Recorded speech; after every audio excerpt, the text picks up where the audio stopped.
All right, welcome guys. It struck me the other day that I should be doing intros. So this is the Jeffy Podcast, and it was great having Jeffy on.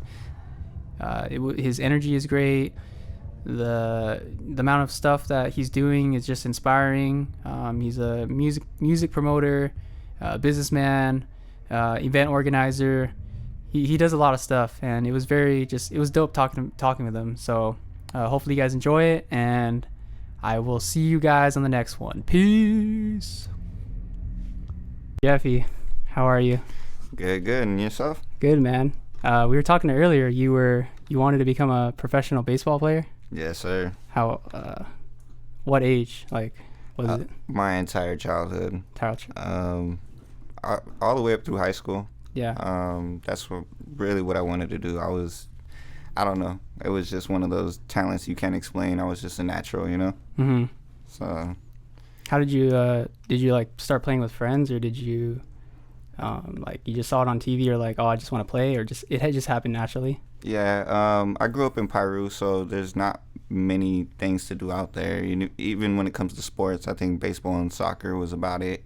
Did you do like 4x4 over there, like off-roading and stuff? I didn't, but they had the track, and yeah, there's a lot of homies would take the riverbed and do all that. You know? Yeah, I went down there once with Mike Stera.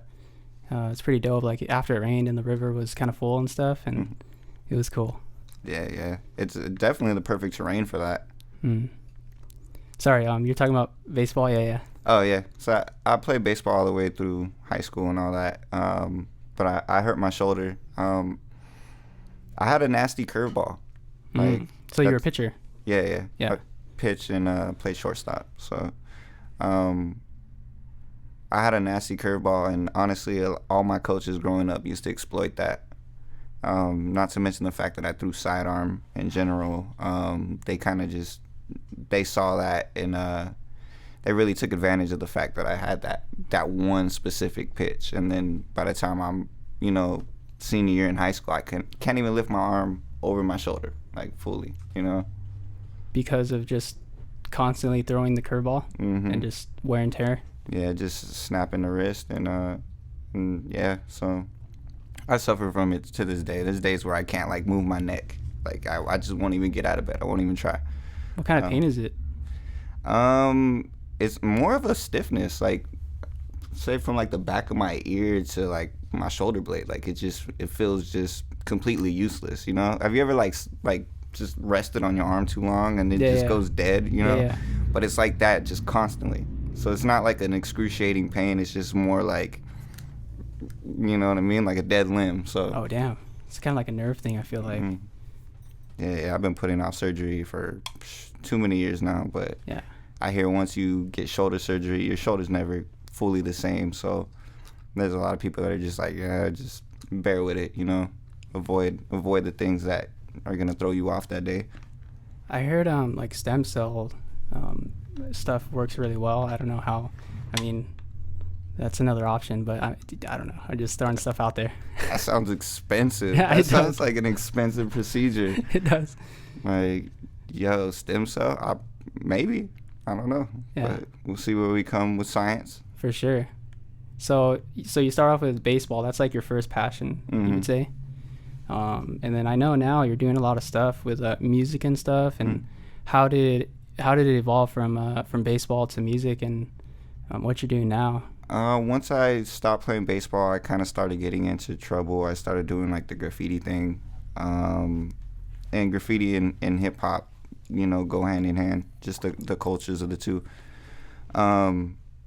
So I'd say like my senior year of high school, I got a little crew together, 5 MCs and a DJ, and that's how the Good Cigar started. So the Good Cigar actually started as a rap crew, and just slowly evolved into what it is now. It's more of a company than I haven't made music in 6-7 years now, And for music, was it something that crossed your mind? You're like, I want to be around music. I want to sort of Honestly, It just kind of happened. it goes with the graffiti thing. Yeah. It started off as like I started making diss records. Oh, okay. So for I actually started off with that too, man. yeah, so so it went from making diss records to making actual music, and then to actually diving into the battle rap world. I used to rock with a league called Daily Duels out of LA and Inland Empire, and that was more of me just kind of like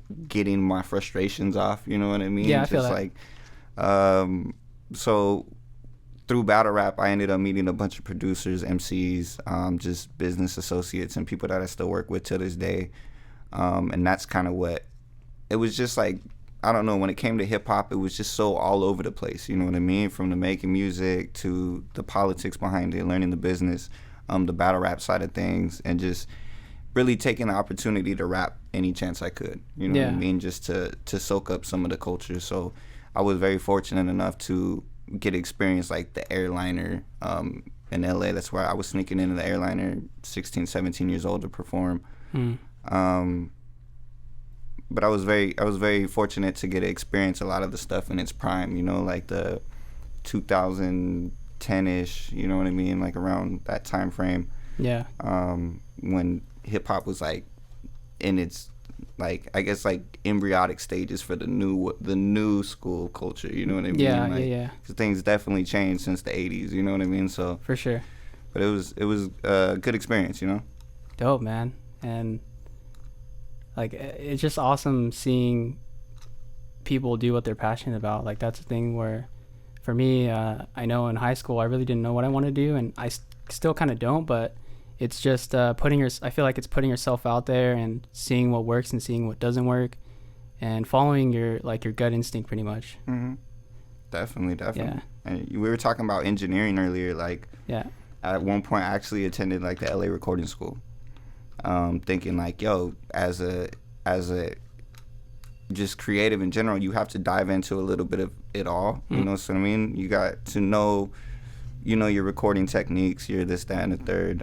To the business side of it, you learn to be your own manager, essentially. Yeah. So you start picking up little things and different money-making ventures, but also just different things that could help benefit your craft. So Definitely. I feel like within my 10 years of doing this, I kind of soaked up a little bit of everything. So I have experience in, you know, photography and videography and music production, to the engineering, to you know, again, the management side of things, booking your own shows, to now throwing events, to managing other artists, to, you know what I mean? I really just kind of brought everything full circle, and like, you know,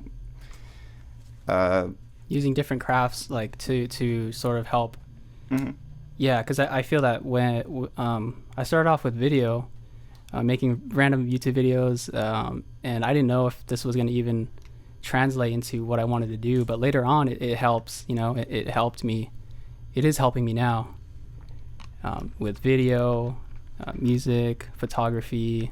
It's a combination of all these things into what I'm doing now, pretty much. It gives you an advantage, you know what I mean? Yeah. If at the very least it teaches you how to communicate with people who Exactly. you know, really do these jobs, when you're like, It's a language. Exactly. Yeah, you know yeah. what I mean? So you have to at least learn the basics, get your feet wet a little bit. And there's just so many elements to just the creative arts world in general that, again, you have to spend some time with. Yeah. And I try like my best to, I feel like that's having an open mind too, in a sort of way, like having an open mind and just experiencing new things, and I do enjoy the experience of just putting myself out there. Definitely. Yeah. Definitely.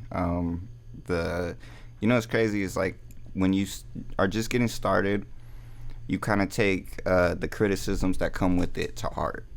And the more you spend time with this stuff, the more you realize, like, the more you start to appreciate honest criticism and critiques and just the feedback that people throw out there. You know, during this COVID thing, I took it upon myself to start doing these social media interviews. You know what I mean? So doing that, I'm learning a little bit from each interview I do. So I'm like taking notes, and I'm sitting there like, yo, this is like pretty much a free education for me. You know what I mean? We're 160 some interviews in, and I've interviewed everybody from musicians to professional boxers to business owners to etc. You know what I mean? Yeah. So it's like yeah. the criticisms and feedback and just people's experiences like really start to reflect in the way that you move. So it's dope. I love it. I love the whole essence of whatever the hell this is, you know? Yeah. So, what are you doing now? Like, as far as like, are you working on anything?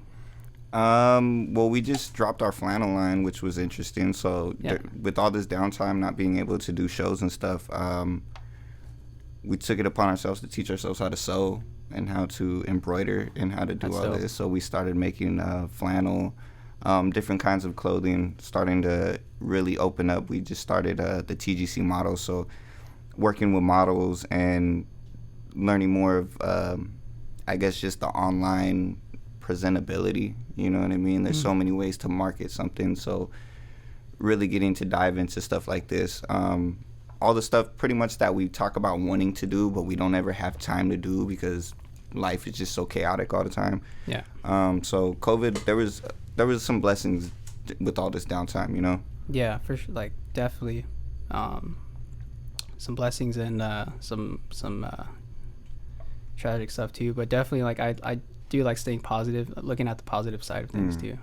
Definitely. And I mean, we really have no choice but to think positive right now, you know what I mean? Like, not that there's ever a good time for a global pandemic, but I feel like it was kind of like a eye-opener for a lot of people. And I could say that, you know, speaking for myself as well, like, it was definitely weird having to adjust at first, but I feel like once you got your feet going, like, it just kind of caught traction, and I can't wait for this to be over with, just so we can start applying everything that we learned to, you know, for sure, our regular get down.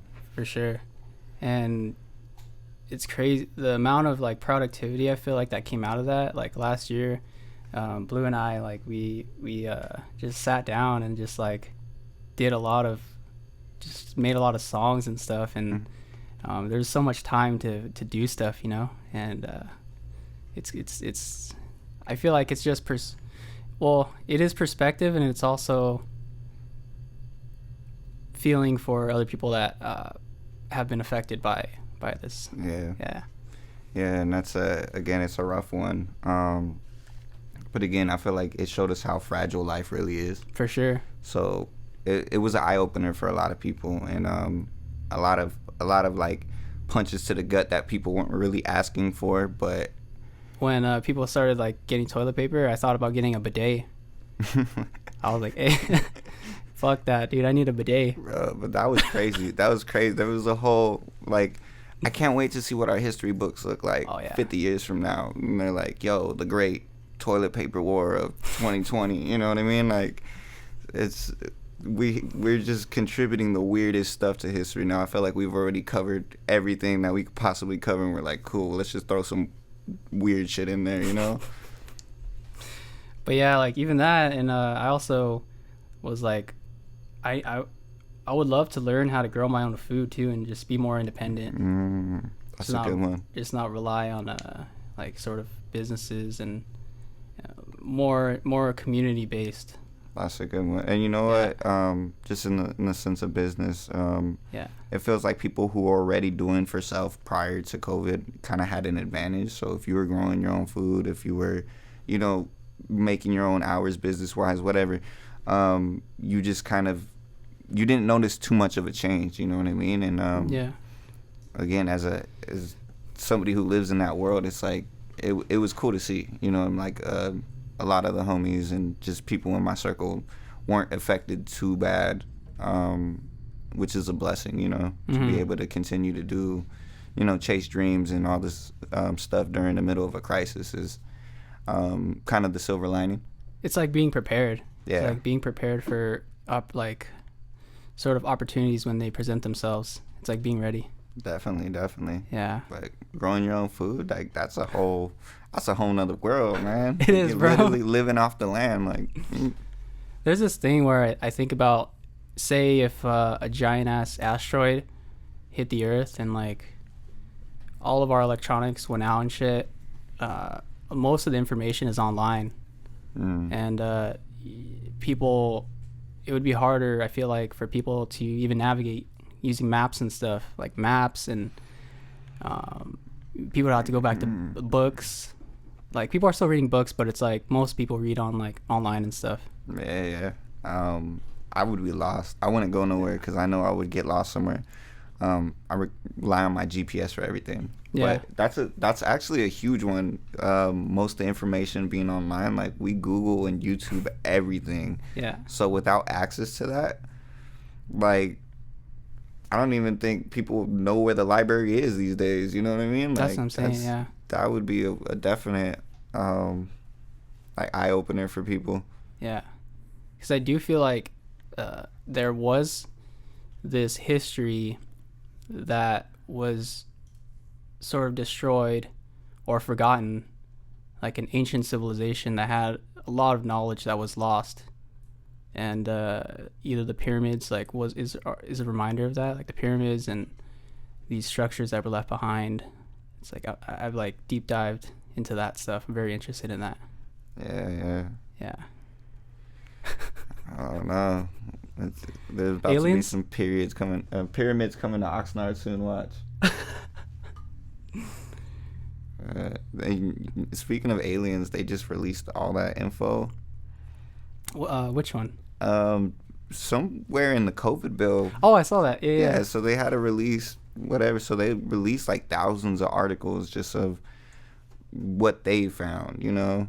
Yeah. They being whoever they is, but they found a bunch of info on, you know, unidentified saucers and things like that. So that's been interesting. That is interesting. But you know what's crazy is like forever we've just been like aliens. And then just with how crazy 2020 and 2021 have been so far, the government came out like, yo, aliens do exist. We're going to give you all the info. And it seems like nobody cares now. There's like a Israeli guy that was like, yeah, aliens exist too. Like, he was part of the government from Israel and stuff. And he was like, yeah, aliens do exist.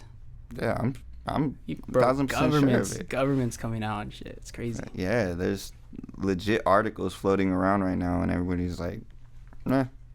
Like, wasn't just like a year ago everyone wanted to raid Area 51? For real. So now they're just kind of like, we knew.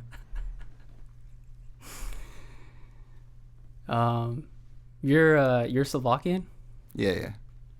I know nothing about it. No? Nothing. I mean, a little bit, but very little. Okay. Do you like?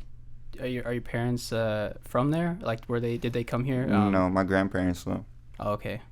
Yeah. So, I actually do have a funny story about that though. Yeah. Because my last name is Botson, Botson. Yeah.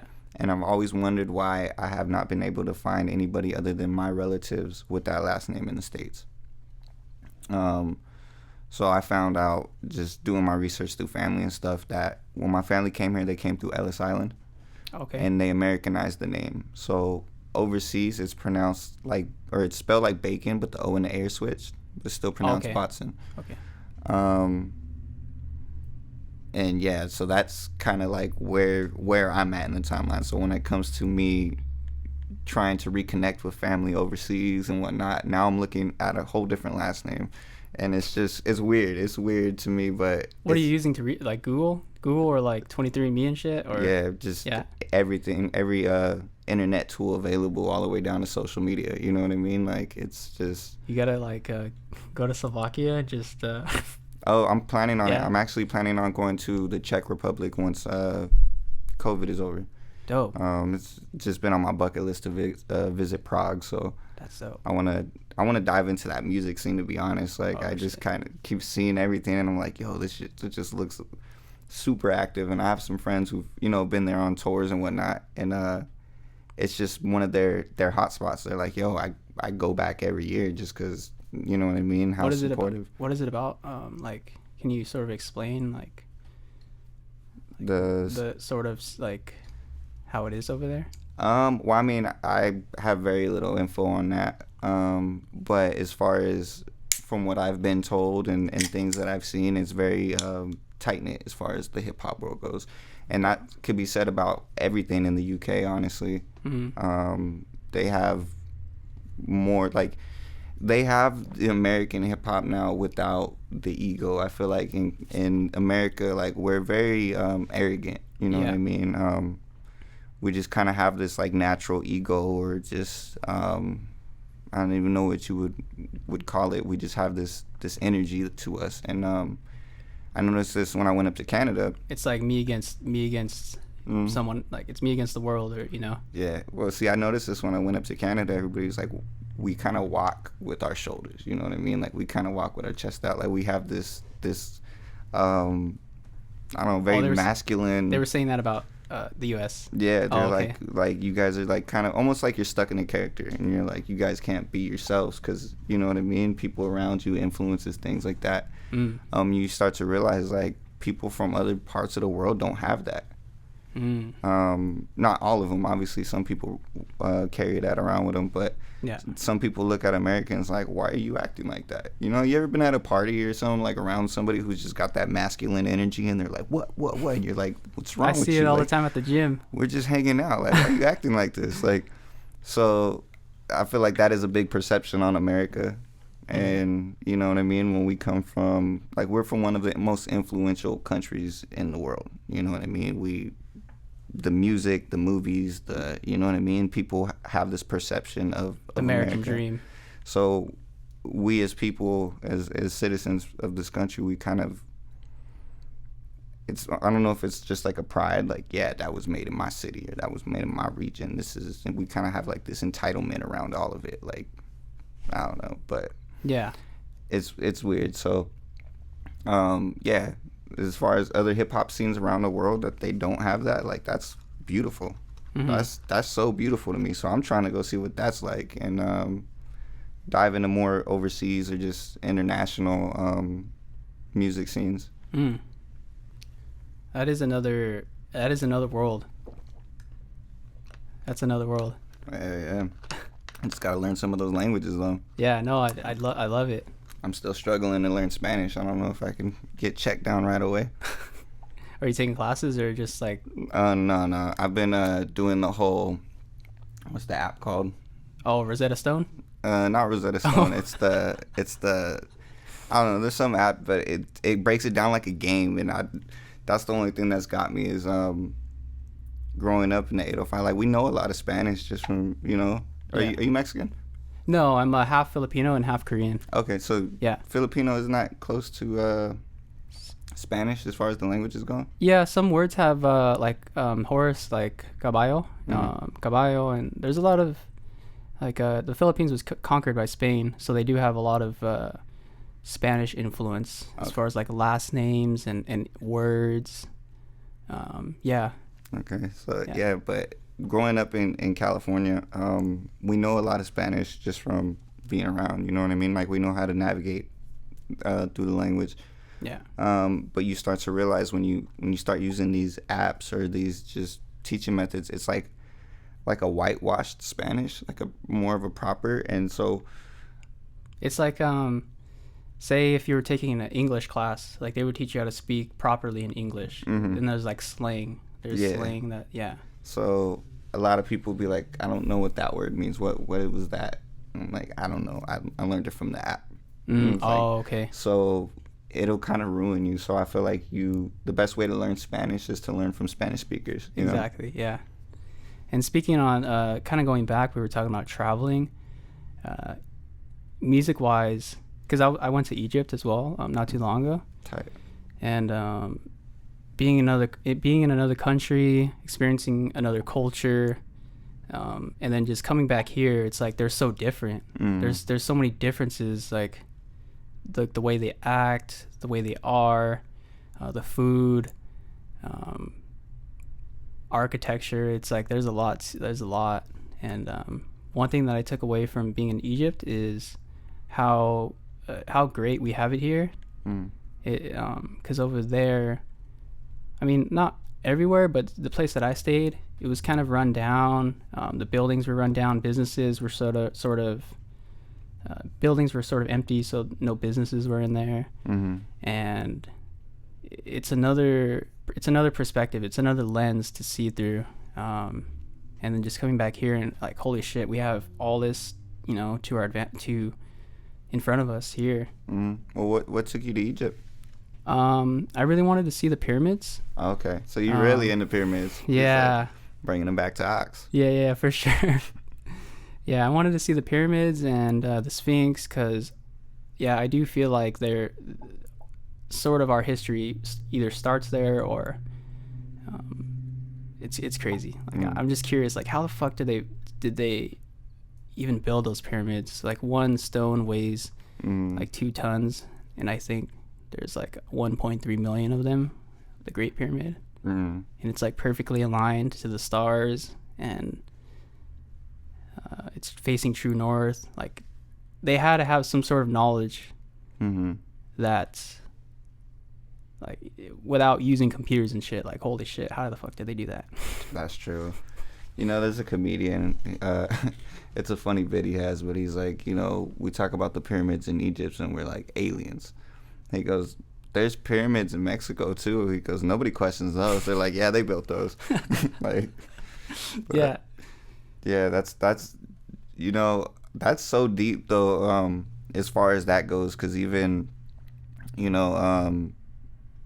just the whole mummification process and things that they kind of contributed, like we still use a lot of stuff that we learned from them in modern day times, just it's more of a modernized version, so yeah, I think it's interesting, man. Like those people, honestly, like I feel like just globally we owe them a big thank you for a lot of the information that we've gained from that region. Definitely.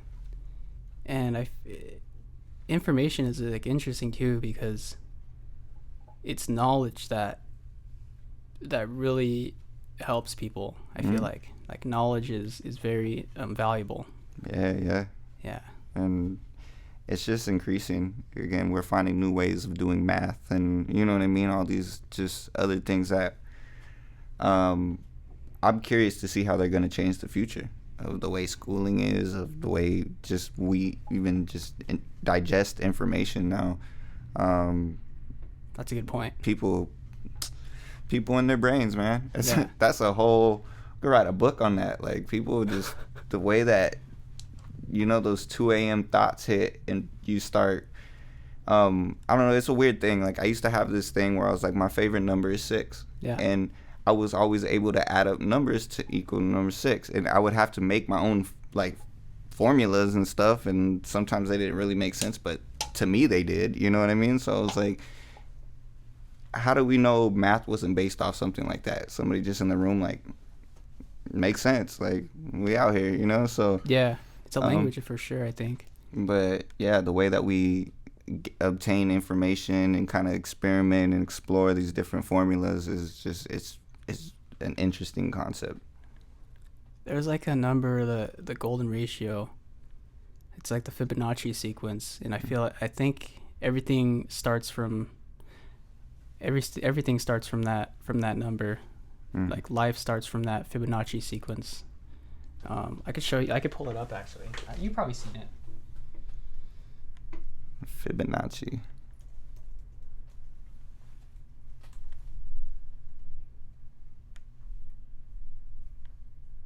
It's like the basic pattern of life, and it's represented in different flowers and in different shapes.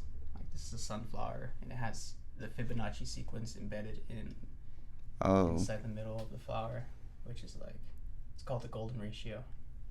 And they say everything starts this way? Yeah. And then like you can see it different in nature. There you go. Like pine cones have this Fibonacci sequence. Like the galaxy and shit. See, that's my thing. Is like, who was sitting around going, this thing, all of them start with these little grooves, and that's it. Yeah. So that's what I find is fascinating is like who was sitting around thinking, like, how stoned were you when you were like, yo, everything makes sense now? Like, it's like, because a lot, like the information, there's a thing from the ancient Egyptians, they talk about as above, so below. mm-hmm. And that, like, It's a good movie. Oh, okay. I don't know about the movie. I have never heard about the movie. They talk about the catacombs. Oh, Catacombs shit. in like Paris and all that. Oh, shit. Yeah, that's a whole another ball game. Well, it's like as above, so below. So what's up there in the stars is also down here in Earth as well, which is like, there's an example right here where the galaxy is like, it's the universe, but it's also here on Earth as well. It's just like a high thing. I feel like I had to like smoke to fucking I gotta be super stoned. Yeah, that's dope though. Yeah. Yeah, that's an interesting concept though. Mm-hmm. And then like again, just to bring it full circle, we were talking about aliens and stuff. I've always believed in life outside of Earth. You know what I mean? The galaxy is just so big. Like, Yeah. we don't know what's out there. As far as we know, alternate dimensions and all this like definitely exists somewhere. Yeah. Like, can you imagine what like you from another planet is like? Like if they just had like a completely opposite version of you just on Mars or something Like that. Like I feel like the universe is infinite. Like it goes on forever, and there has to be a certain like possibility that could happen. Yeah. If the world really is infinite, or if there's an end. I don't know. Yeah. I don't know. This Again, is deep, bro. I gotta go through these documents. They probably already put it out there. Like, yo, we found you. Your twin is just off in Venus or something, just chilling.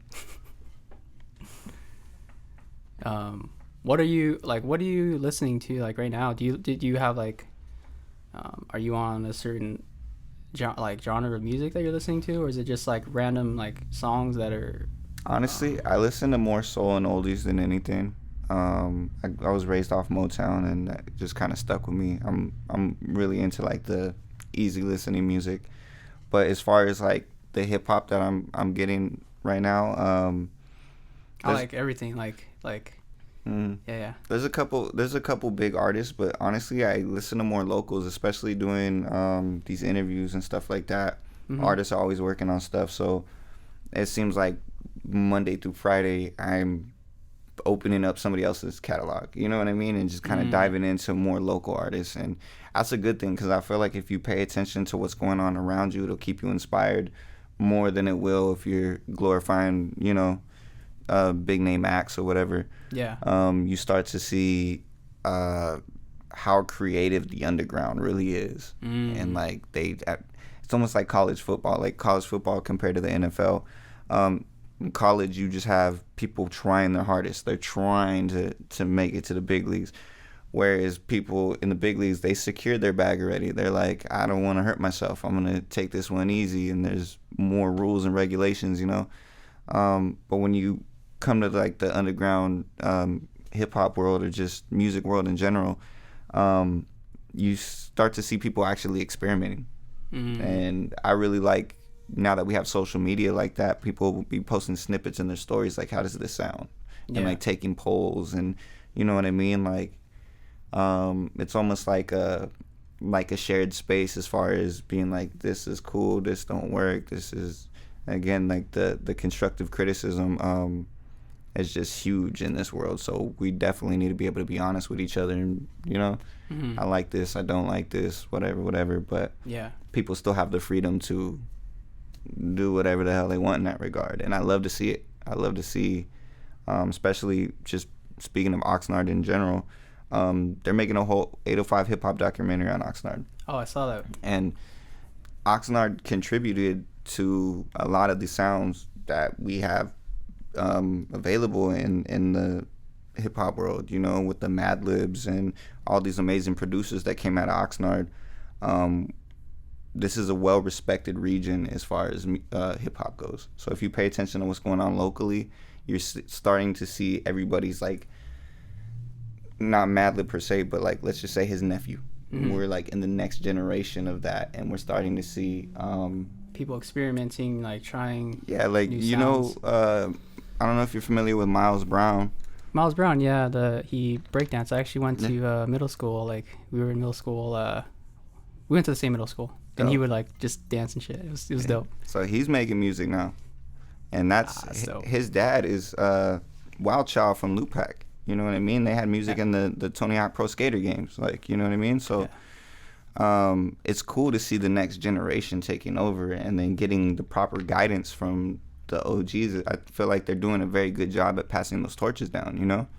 So it's cool. It's interesting to me because I caught, like, the last little wave of the old era of 805 hip-hop. I was lucky enough to see the last couple years of that before the big transition. Now we're seeing a flood of just names that are relatively new, maybe 2, 3, 4, or 5 years on the scene, but we're starting to see a lot of that. So when I'm looking for my music fix, like, I'm paying attention. I'm like, yo, this is so dope to me to see just so much talent coming out the county. I said it before, I don't think anybody loves the 805 as much as I love this place. You know what I mean? Like, I definitely geek out on what's going on around me. Yeah. Hell yeah, man. And that's a good analogy that you brought up with NFL college and NFL and college, because there is a grind there to get to that place. And it's a good comparison to the generation, I guess, now. Like, people are grinding, people are experimenting with new sounds, new things, just seeing what works and seeing what doesn't work. And the fact that we have social media too, it's like there's so much reach to other people. Like, we can just connect with someone through our phone, which is super dope. Yeah. And again, we started to see that with the whole COVID thing. Now we can actually attend events virtually all over the world. You know what I mean? Like, everybody's doing the live stream type thing. So it's dope. There's one thing too, like the human experience. That's another thing. Being online, but being there in person too. I really, I'm excited to have that back as well. To be there in person and experience and have that experience. Yeah, see, that's my thing, because I pride myself in event organizing now. So I'm so used to throwing 2-3 shows a month. For like the last, I don't know how many years, you know, but it's just been a constant. So when everything, like, slowed to a halt, like, I was really weird about it. And like, every day I have people hitting me up going, yo, when's the next show? When's the next show? When's the next show? And I'm like, I'm not ready to I don't want to jeopardize anybody's well-being, especially I don't want to underplay this thing. You know what I mean? I feel like we all feel how we feel about it, but at the end of the day, the fact remains that people are really going through this and suffering. So I'm not gonna do that. But I do miss it, because that was a perfect example of this. Is I left Cali for a couple years and I went to Louisiana, and I was running around doing the same thing out there.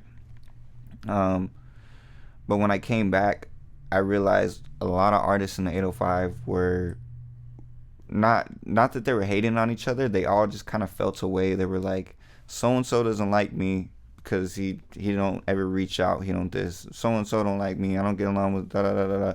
So everybody was like, kind of like, had some imaginary beef with each other. There was no problems, nothing, no reason for them to think like that. They were just never in the same room to actually work. So when we started throwing these shows, we kept that in mind, and we were like, we're not just gonna keep it music. We're gonna include the artists. We're gonna include the dancers, the models, the photographers, whoever. We're just gonna get everybody in the room. And then we started seeing so many collaborations, and just people weren't saying that no more. So-and-so don't like me, so-and-so don't like me. Everybody, that just stopped entirely. At least within, you know, our reach. And then as soon as COVID hit again, I'm starting to see it on social media again. Like, oh, so-and-so don't like me, so-and-so don't this, so-and-so don't that. I'm like, we need to kind of be we need to brush shoulders and be Connect. around each other more often. You know what I mean? Because that's when we really start to see how much support and how like you said, you like to display your art. It means so much more when you display that to somebody and can see their facial reaction on the spot. You know what I mean? When you can get the feedback, when you can see exactly how whatever that piece of work was, how it moved this person. I just had like a mind-blowing moment because when I shared the song that I played when you were doing the live stream, that was actually my first time sending something out, because I never really made a full project like that, and seeing your reactions and just like your constructive criticism and just like your reactions too, like that, just it was very exciting for me because like I've never had that experience. Yeah, and see, that's still via social media, so in person is different. It's and then when you see it by like a large quantity of people, when you're like, oh, I'm performing and there's 200 people in the room, you know what I mean, and you could see who liked it, who didn't like it, who was, you know, feeling themselves, who's just way too drunk to be in the room. Like, you start to see all these different faces and you start to focus on them, and it's something I've told people. I've been doing the music thing for over 10 years now. I've never gotten over stage fright. I just love it. I love that feeling that it gives you. But I will never forget certain faces in the crowd. Like, we may never talk after that. We may never, you know, get to chop it up. I may never hear exactly how you felt, but I remember your facial expression. Was it because, like, oh shit, like I was doing my thing and like I saw that person, I'm like, hey, this dude was or this person was like, hey, that's tight. So like as far as human interaction goes, it's as much as it is a physical thing, it's still like a visual thing. You know what I mean? You start to read people's body language. You start to I heard that explained with comedy too, where they're on stage and they try and tell a joke, and if they don't get reactions, then they just scrap that joke and just keep like defining and cutting the stone pretty much and perfect, like and you start to it starts to mess with you a little bit, because again, that could, like, it's like perfect example, like I did the battle rap thing for many years, and sometimes you have a bar where you're just like, I know that's gonna hit with people, and it doesn't. And you're like, what the fuck? Like, in my head, that was the dopest thing I've ever said in my life, but you're like, it didn't work with the crowd. The crowd didn't, maybe they didn't catch it, maybe they didn't. Or like the area too, like the area could like play a role in that. Oh yeah, battle raps, it's a different ball game. Like, especially when it's like a pit format, like a circle of people around you, because you can hear everything. You can hear people talking, whispering, coughs, so like there's so much stuff throwing you off, and like you having to like stop and wait for the crowd to react or do what they have to do, you know. It's still recording. All right. But yeah, so it's cool. It's I think it's definitely something that people need to dive deeper into, as far as putting yourself out there. Like, it's, again, this is the stuff that helps you grow. So I heard a quote that your fear of looking stupid is holding you back. So, you know what I mean? Take the time, scrape your knees up a little bit, fall down a couple times, but like really start to connect with an audience, you know? There's a lot of people who are like, I paint just for me, you know, paint these amazing canvases, and they just keep them at home and stuff. And you're like, yo, like, you could be doing so much stuff with your artwork. And they're like, that's not why I do it. And that's fine, but there's a bunch of other people who probably feel the same as you, who can relate, who can get something from this piece of work that you did. And just, I don't know, the human connection is a beautiful thing, and we're all so amazing. There's some amazing people out there who don't know they're amazing. Like, for sure. I try to remind them as much as possible, like, yo, you're a lot doper than you give yourself credit for, you know? And even just on small stuff, like, I've seen somebody who can nail 100 nails into a wall in 2 seconds, and you're like, that's amazing. They're like, tight. This is work, you know? I'm like, no, that's tight. That's not everybody could, you know? Can do that. So people need to start giving themselves more credit. giving themselves more credit, and just I feel like, yeah, putting yourself out there and sharing stuff too, sharing stuff with people, and because in being uncomfortable, that's when I feel like growth happens. For sure.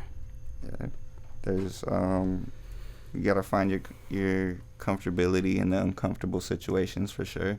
Yeah.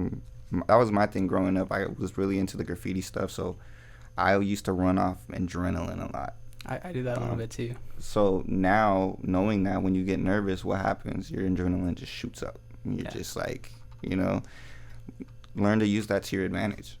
Yeah. A lot of people like try to, like, I don't want to feel those nerves, and it's like, but no, like, understand, like, when you're nervous, it sounds crazy, but have you ever ran from a cop? I fucking ran from the cops on my bike. And see, when you're nervous, that shit's fucking wild. I'm sure you were pedaling faster. You're no, like my motorcycle. There you go. Yeah. But you know what I mean? You start to realize, like, I don't know how I jumped that high. I don't know how I ran that fast. I don't know how you know what I mean? You're like, I can't explain it. I was just scared. When your nerves start going, especially in a live show setting and stuff, like, use that to your advantage. Like, yeah. You don't realize, like, I could jump higher onto this speaker, or I could this, I could that. Like, use it. Like, yeah. You know what I mean? It's almost like a superpower, like, to be nervous. And it's a good reminder that you're human, you know what I mean? Like going back to, like, I like the adrenaline stuff, not to the point where, well, it just makes you feel alive. Like, holy shit, like, it puts me in the present moment, and it puts me in that sort of flow state of just being in the present moment. Because I feel like that's when people are doing that crap, people are doing what they love to do. That's what they're searching for. I feel like it's just being present. Yeah, definitely. I mean, we all have our different reasons for doing what we do and why we, you know what I mean? But I feel like, speaking on me personally, growing up, when I stopped searching for those nervousness, I was like, yo, just regular life is gonna bring you nervous situations. Like, you're gonna be nervous, like, more times than you could really count. So growing up, you search for that adrenaline. Now you're like, that adrenaline comes naturally, and when it does come, I'm gonna use it to my advantage, you know. And I think with artists, like, we all find our reasons for doing what we do, and I think that's just the beautiful thing. Art will always be subjective. People always maneuver through this stuff how they maneuver through it. There's really no right or wrong way to do it. Like, I try to give people advice, but sometimes I'm like, just go with what you feel's best. You know what I mean? Like, that's what helped me, you know? Like, and I feel like when you're speaking for myself, like, when I'm in the process, it just feels right. It feels like it's the right thing to do. And I've sort of trying to find that within everything that I do. And I wouldn't have it any other way, I feel like, because if I were to not follow that and maybe 30 years passes by, I'm like, shit, I should have done that. I should have followed what I really wanted to do. So I really try and just remind myself of that, just not to have any regrets, you know, when this whole life thing happens, you know. Definitely. Yeah, I did an interview last night with the homie Hollow, and he told us a crazy story about how he was just stressed out with life, and he ended up leaving, just going, I'm taking off. And LA went crazy. Everybody was like, missing person. Like, he just went, but he linked up with a bunch of like hippie people, and they backpacked for like 5 months. Yeah. So he was like, dope. yeah, like, you know what I mean? But he was like, every time we stopped somewhere or I saw something, he was like, it was like a reminder, and like, from the universe, like, you're right where you need to be right now. Yeah. And he's like, sometimes you need to self-destruct to start over. And he was like, that was kind of like my process. And that story was just mad inspirational, you know what I mean? Because I remember that, like, when just the hip hop world was in general. Like, we start to realize how tight knit the community is in times of crisis. Like, when something happens in San Diego and we're out here sharing flyers for it, and you know what I mean? Like, we all have links in all these different communities in California. So to see that and him be like, I dropped off social media, I dropped off everything. So he's gone for 5 months. He has no idea that people were like looking for him, you know what I mean? And he's like, so I came back, it was a reminder that I was loved. He was like, but I learned stuff on the road, I got a whole new perspective of life, so you interviewed him after he came back? Yeah. That's dope. So I actually met him after he came back. So okay. We had mutual friends, et cetera, but we didn't link up till like 2016ish. Okay. So he was already back and jumping back into music by the time that we linked up. But and his crew is doing amazing now. Like they're overseas, they're all over the place. They work with a lot of like big names out of Boyle Heights and surrounding areas, you know. So it's cool to see how his life played out. And I try telling people this all the time. I'm like, yo, don't try to copy the next man. Like, live your life. Because there's going to be things that make you, or just open doors, you know, just new types of resources to you when you just take your hands off the wheel sometimes. You know what I mean? You can't plan for everything. It's like get out of your own way kind of thing. Like, there's stuff you can do in the time being. Again, learn to make videos, learn to record, learn to throw shows, learn to do stuff, but understand that you have a bigger purpose in life, and you don't want to deprive yourself from finding that, you know, trying to force a plan to work. Yeah. And so take those risks. Like, jump out there, try some new stuff. Like telling a sort of a story for Egypt, I didn't have a plan, and it was super sketchy being in another country that I didn't know the language, and sort of that stigma of kind of like the middle, like that area being not too safe. And I was scared, dude, like legit. And through that process, I met a really good friend and a tour guide that kind of sort of helped me out and guided me around the city. And that, I don't know, just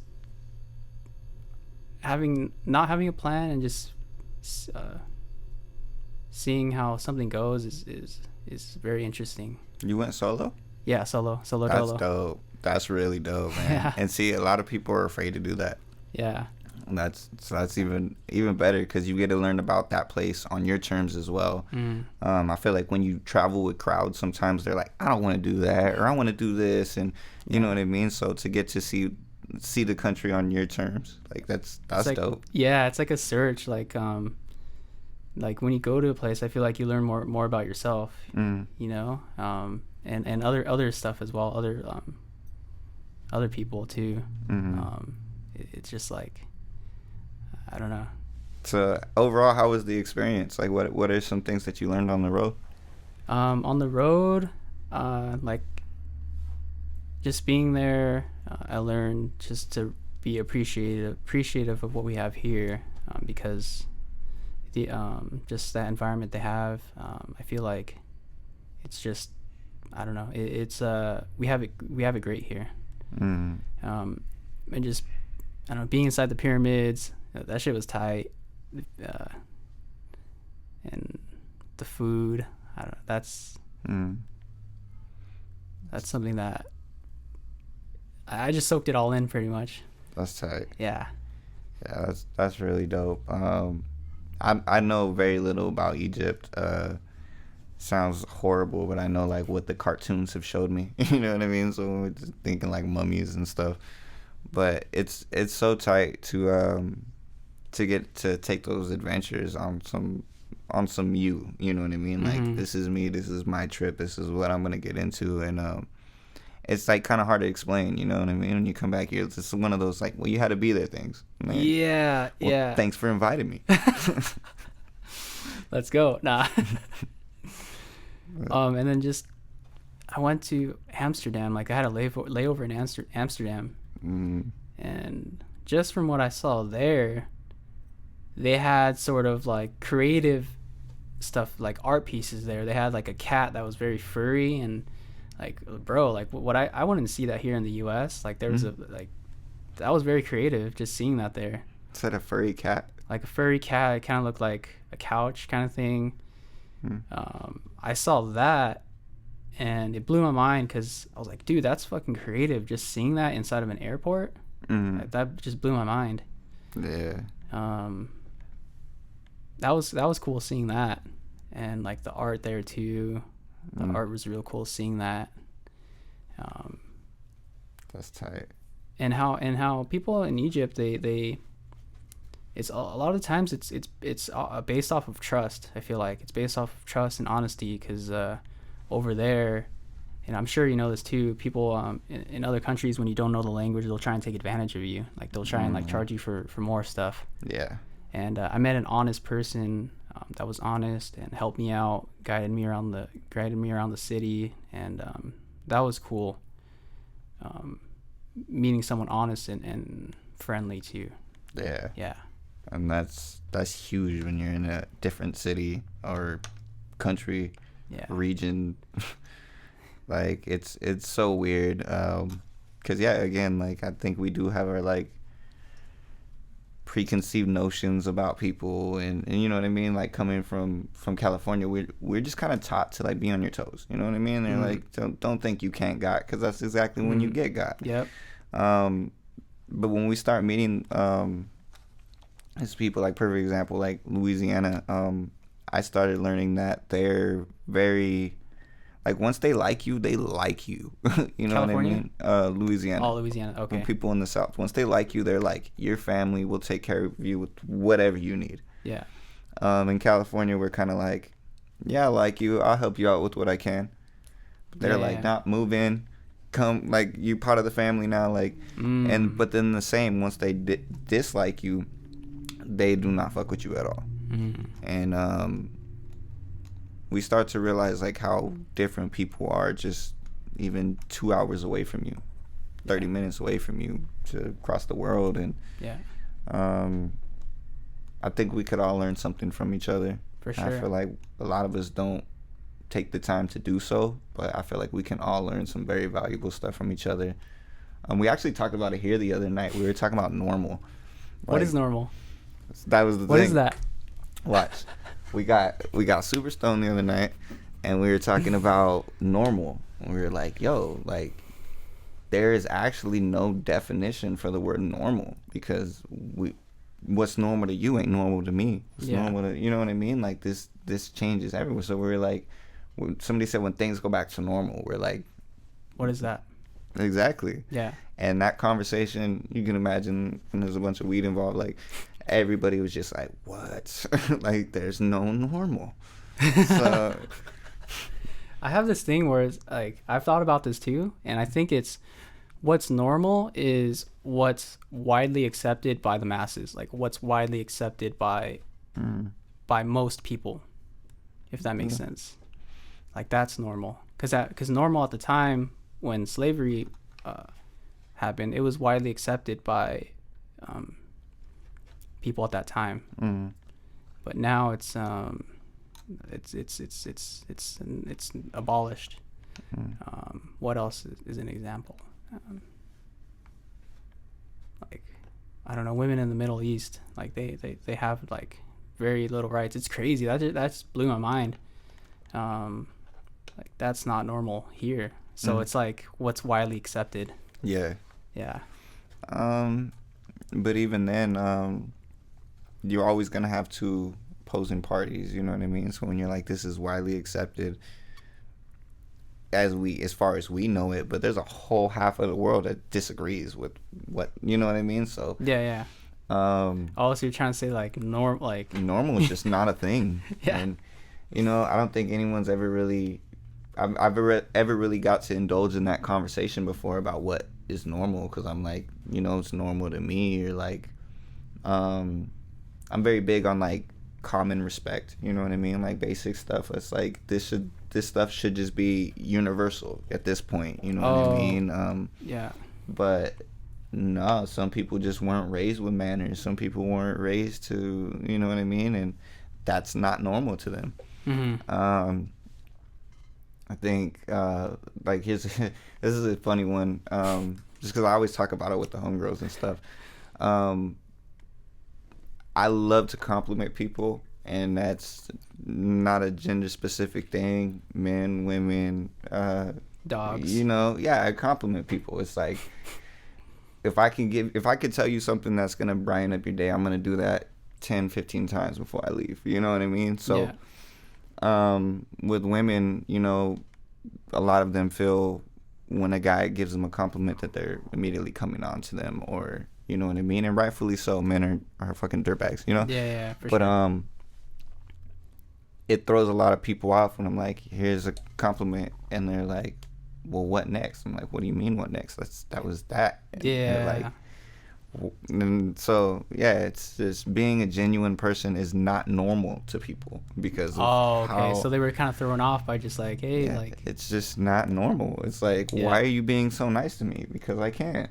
Because, you know what I mean? I appreciate your presence, you as a human being. And they're like, what? Yeah. You know what I mean? Because it's just so out, like, it's not back in the day when people were yes, no, or yes, please, no, please, whatever.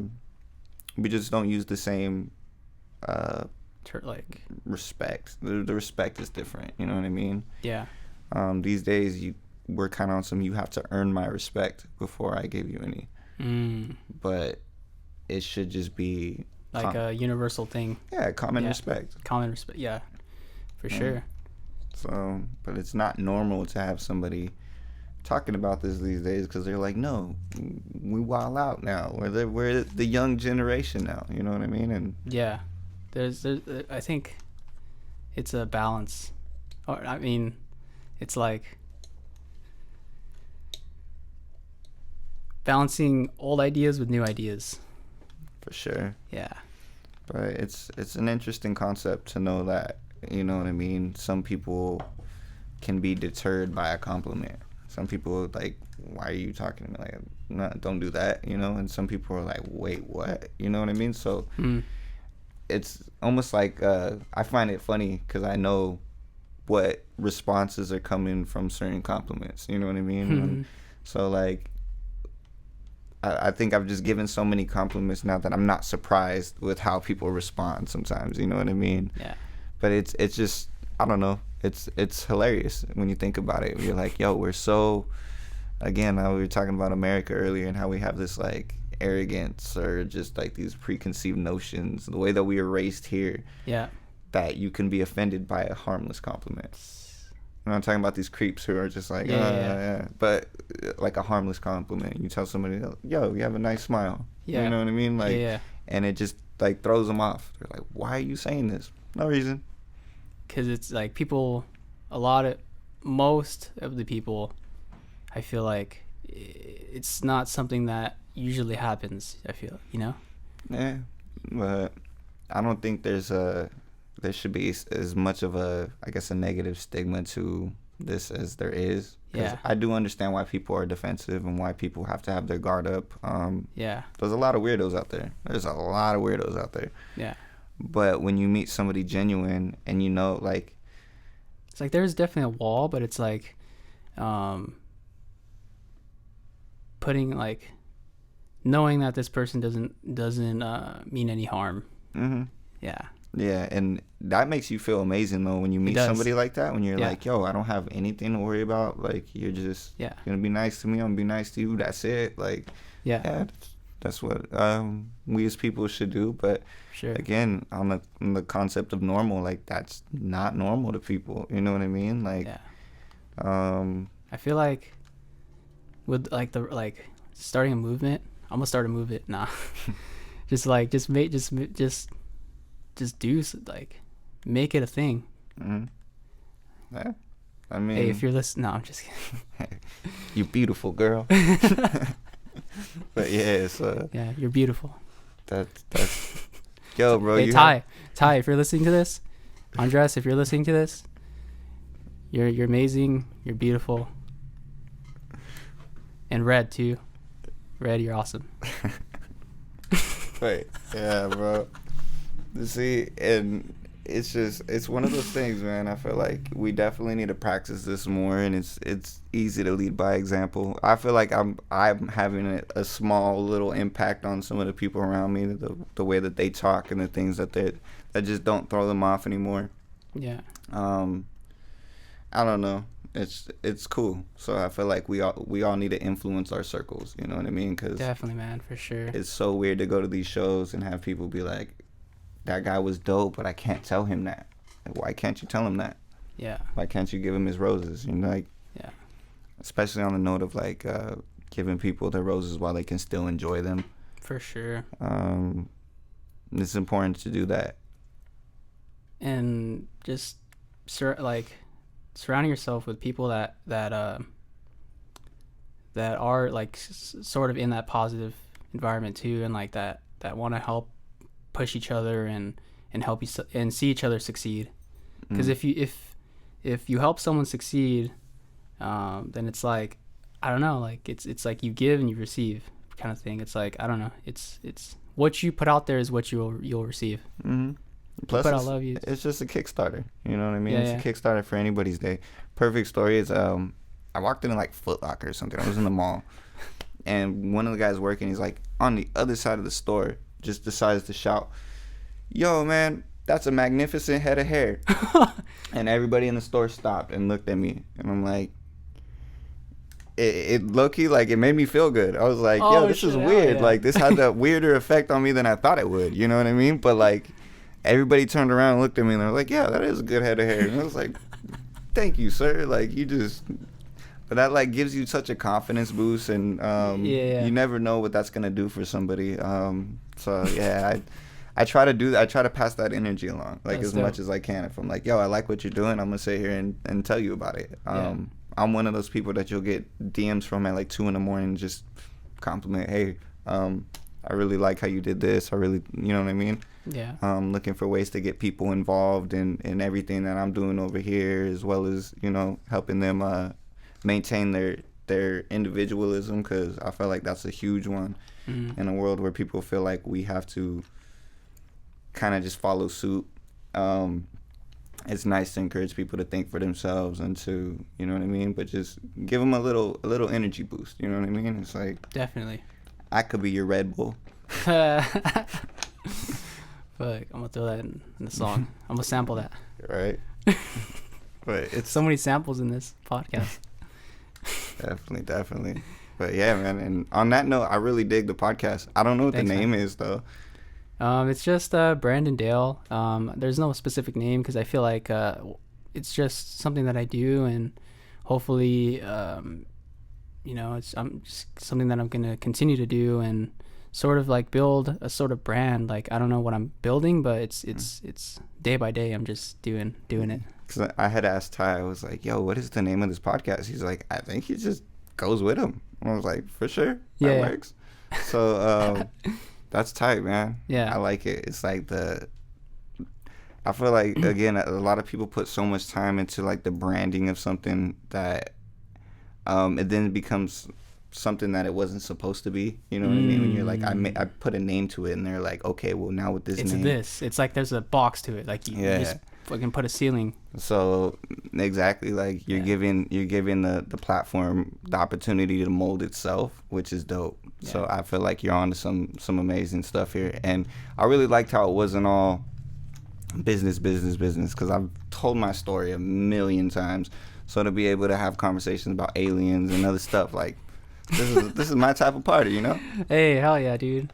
It's dope, like just having a genuine conversation with people, because I do feel like that isn't very quote unquote normal. Like people don't like sit down and just talk, you know, and just chop it up, and just life moves too fast to conversate with everybody. Yeah. So with platforms like this, to be able to give people a reason to, you know what I mean? Like, yeah, it's like we were talking about earlier, like you have to get people in the same room. Human interaction is huge, and you start to see different sides of people, you know what I mean? Like, had we never even had the opportunity to chop it up on social media or anything, like all I ever would have known about you is that one song. Yeah. You know what I'm saying? Yeah. So like to be able to that's true. dive into deeper, you really start to see people for who they are and everything that they have to offer. Because I feel like people are bigger than their talents, but they use their talents as like their identity. Like, I'm a rapper, I'm a DJ, I'm a beat maker. Like, you're more than that. Because I do that stuff. Yeah, it's like when you say like you put a label on it, it's like you become that.